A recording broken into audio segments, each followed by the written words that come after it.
They always wanted to stay close to those roots, and I think that Boogie with Stu is an example of them going back to that 50s vibe. Oh, my soul. Zeppelin was a huge rock and roll jukebox when it wanted to be, and that was another thing they could do in the studio, which certainly mirrored itself on that track. Led Zeppelin would not only be drawing on the influence of 50s rock and rollers. The same fourth album sessions that spawned Night Flight and Boogie with Stu would also produce Down by the Seaside, a piece that had started life as an acoustic number before transforming into something more elaborate. Later placed on side 3 of Physical Graffiti, the aesthetics of the song, a testament to Robert Plant's love of artists such as Stephen Stills, Joni Mitchell and Neil Young, with many citing the apparent direct inspiration of Young's 1969 recording, Down by the River.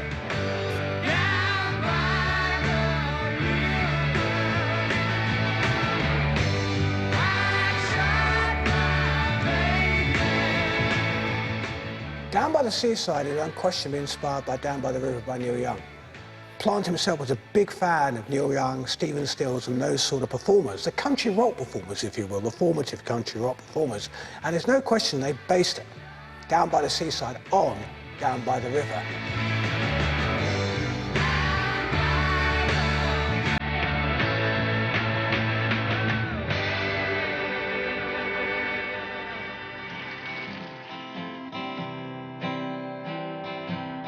If you play the song just like that, you could imagine that it had come off Harvest.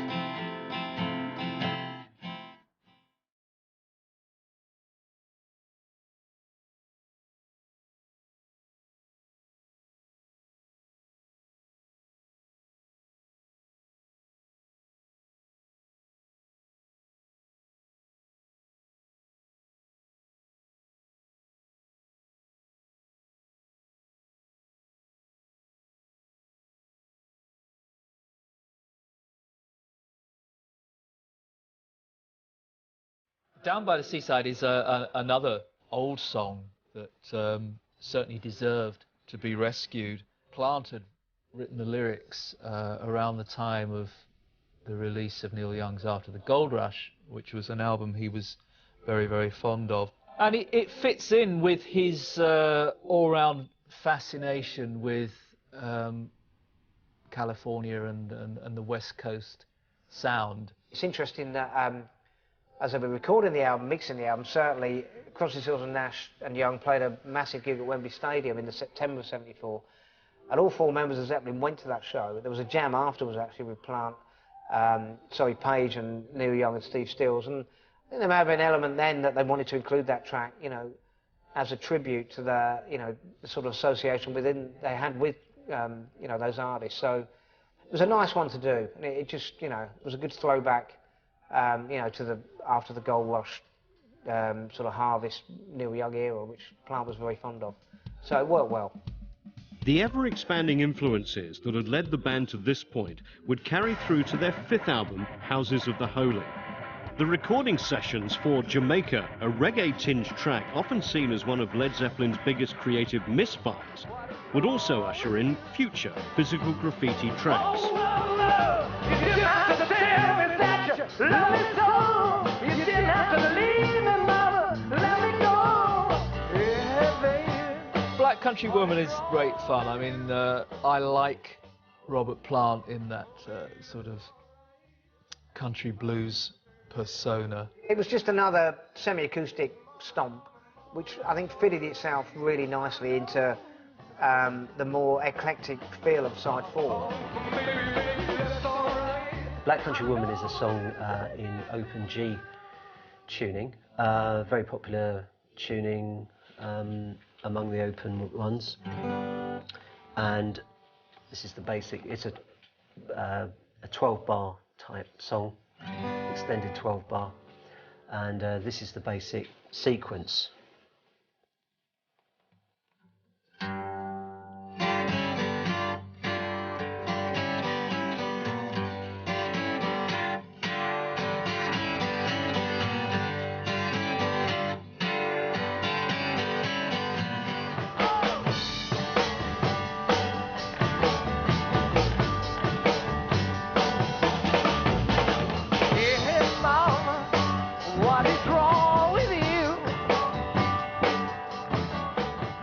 making of Black Country Woman would see Robert Plant attempting to record his vocals outside in the open air, at which point he found himself battling against the elements.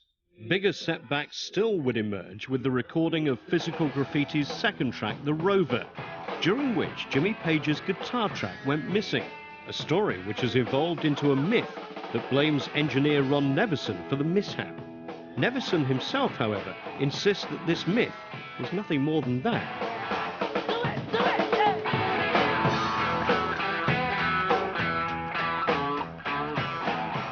There is one credit on the album that says guitar lost by Nevison, saved by the grace of Harwood. Now Harwood is Keith Harwood, who has passed away, and he's the one that took my tapes from working at Ronnie Lane's mobile studio and went to Olympic Studios where they did the overdubs and ultimately mixed. I'm not sure if they mixed at Olympic. No, they probably did.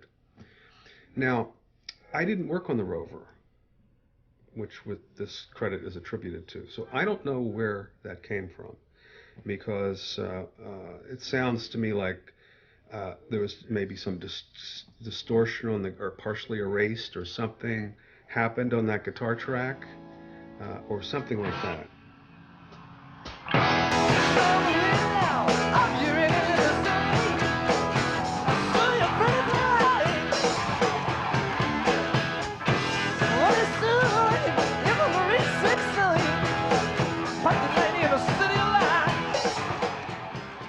I ran into Robert Plant at a place called the Whiskey Bar in West Hollywood in LA. And we were reminiscing, and I asked him about this. I'd never had a chance to ask any of the members about why they chose to put this thing, Nevison Lost This Guitar and Saved by Harwood, on there. And he really didn't remember or know anything about it. So I have to take him take that for face value, I guess. Black Country Woman and The Rover would be accompanied by the final pre-graffiti edition, one which, in terms of its title, is perhaps the most intriguing track to be held over. Houses of the Holy was originally slated to appear on the album of the same name.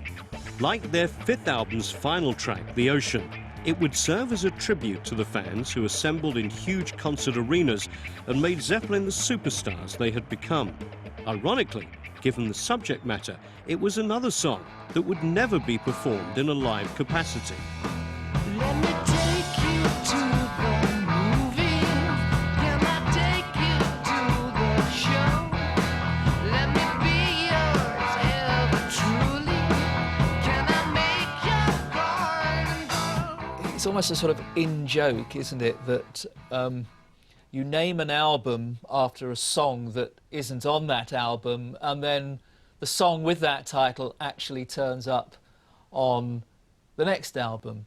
And there were two or three examples of different artists doing that at the time. It seemed to be a sort of little muso in joke. Houses of Holy is it's not the greatest song on the album. It's a good song. It's a very melodic song. It's a mid-paced song. It's almost a pop song.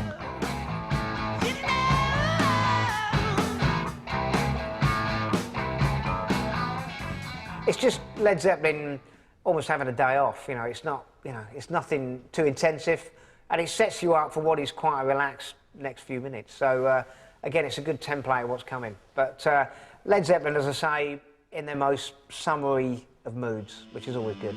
With all these previously neglected tracks assembled, many